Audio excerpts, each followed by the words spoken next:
بہت مدت پہلے دور دراز کے ایک ملک میں یہ قاعدہ تھا کہ اس ملک کے لوگ ہر سال اپنا بادشاہ تبدیل کرتے تھے۔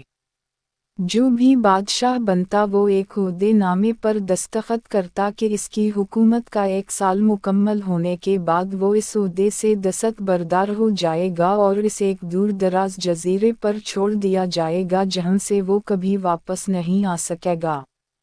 جب ایک بادشاہ کا 1 سالہ دور حکومت مکمل ہو جاتا تو اسے ایک مخصوص جزیرے پر چھوڑ دیا جاتا جہاں وہ اپنی بقیہ زندگی گزارتا۔ سین موقع پر اس بادشاہ کو بہترین لباس پہنایا جاتا اور ہاتھی پر بٹھا کر اسے پورے ملک کا الوداعی سفر کروایا جاتا جہاں وہ سب لوگوں کو آخری بار خیر باد کہتا۔ وہ بہت ہی افسوسناک اور غم زدہ لمحات ہوتے اور پھر وہاں کے لوگ بادشاہ کو اس جزیرے پر ہمیشہ کے لیے چھوڑ آتے۔ جاری ہے، ایک مرتبہ لوگ اپنے پرانے بادشاہ کو جزیرے پر چھوڑ کر واپس آ رہے تھے کہ انہوں نے ایک ایسا سمندری جہاز دیکھا جو کچھ دیر پہلے ہی تباہ ہوا تھا اور ایک نوجوان شخص نے خود کو بچانے کے لیے لکڑی کے ایک تختے کا سہارا لے رکھا تھا۔ چونکہ ان لوگوں کو ایک نئے بادشاہ کی بھی تلاش تھی لہٰذا انہوں نے اس نوجوان شخص کو اپنی کشتی میں بٹھا لیا اور اپنے ملک لے آئے اور اس سے 1 سال کی حکومت کرنے کی درخواست کی۔ پہلے تو وہ نوجوان نہ مانا لیکن پھر وہ 1 سال کے لیے بادشاہ بننے پر رضامند ہو گیا۔ وہاں کے لوگوں نے اس بادشاہت کے تمام اصول اور طریقے سمجھا دیے اور یہ بھی بتایا کہ 1 سال کے بعد وہ اسے فلاں مخصوص جزیرے پر چھوڑائیں گے۔ بادشاہت کے تیسرے دن ہی اس نوجوان بادشاہ نے اپنے وزیر سے کہا، مجھے وہ جگہ دکھائی جائے جہاں گزشتہ تمام بادشاہوں کو بھیجا گیا تھا۔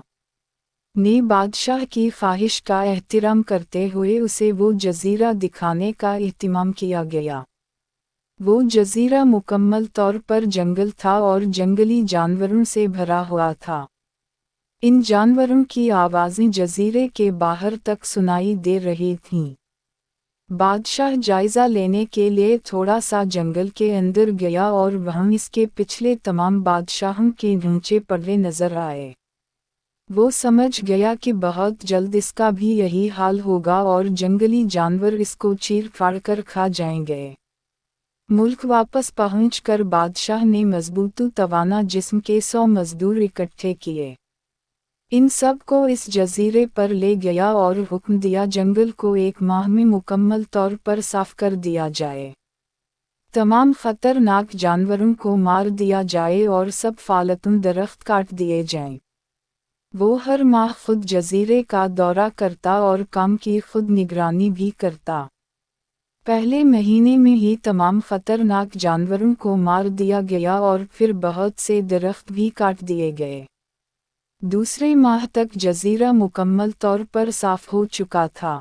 اب بادشاہ نے مزدوروں کو حکم دیا کہ جزیرے پر مختلف مقامات پر خوبصورت باغات تعمیر کیے جائیں۔ وہ اپنے ساتھ مختلف پالتو جانور مثل مرغیاں، گائے، بھینسیں، بطخیں اور بھیڑیں وغیرہ بھی جزیرے میں منتقل کرتا رہا۔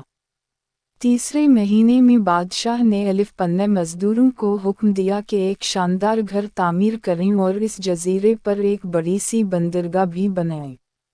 گزرتے مہینوں کے ساتھ ساتھ وہ جزیرہ ایک خوبصورت شہر میں بدلتا جا رہا تھا۔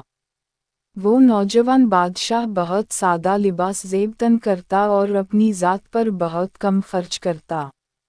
اپنی بادشاہت کی زیادہ تر کمائی وہ جزیرے کو بنانے میں لگاتا رہا۔ 10 ماہ گزر جانے کے بعد بادشاہ نے اپنے وزیر سے کہا، میں جانتا ہوں کہ 2 مہینے بعد مجھے جزیرے میں چھوڑ دیا جائے گا لیکن میں ابھی سے وہاں جانا چاہتا ہوں۔ وزیر اور دوسرے وزراء اس بات پر متفق نہیں ہوئے اور بادشاہ سے کہا، آپ کو 2 ماہ مزید صبر کرنا ہوگا تاکہ سال مکمل ہو جائے۔ سال پورا ہو جانے کے بعد ہی آپ کو اس جزیرے پر چھوڑا جائے گا۔ بالآخر 2 ماہ مکمل ہو گئے اور بادشاہت کا 1 سال ختم ہوگا۔ حسب روایت وہاں کے لوگوں نے اپنے بادشاہ کو شاندار لباس پہنایا اور ہاتھی پر بٹھایا تاکہ وہ اپنی رعایا کو خیر آباد کہہ سکے۔ خلاف توقع یہ بادشاہ اپنی الوداعی تقریب پر بہت ہی خوش تھا۔ لوگوں نے اس سے پوچھا، اس موقع پر تمام گزشتہ بادشاہ تو رو رہے تھے لیکن آپ ہنس رہے ہیں۔ آپ کے اس قدر خوش ہونے کی کیا وجہ ہے؟ اس نوجوان بادشاہ نے جواب دیا، تم لوگوں نے داناؤں کا وہ قول نہیں سنا، جب تم ایک چھوٹے بچے کی صورت میں اس دنیا میں آتے ہو تو تم رو رہے ہوتے ہو اور باقی لوگ سب ہنس رہے ہوتے ہیں۔ ایسی زندگی جیو کہ جب تم مرو تو تم ہنس رہے ہو اور باقی دنیا رو رہی ہو۔ میں نے ایسی ہی زندگی گزاری ہے۔ جس وقت تمام بادشاہ محل کی رنگینیوں میں کھوئے ہوئے ہوتے تھے تو میں اس وقت اپنے مستقبل کے بارے میں سوچتا تھا اور اس کے لیے لائحہ عمل تیار کرتا تھا۔ میں نے اب اس جزیرے کو ایک ایسی خوبصورت قیام گاہ میں تبدیل کر دیا ہے جہاں اب میں اپنی باقی زندگی نہایت چین اور آرام و سکون سے گزار سکوں۔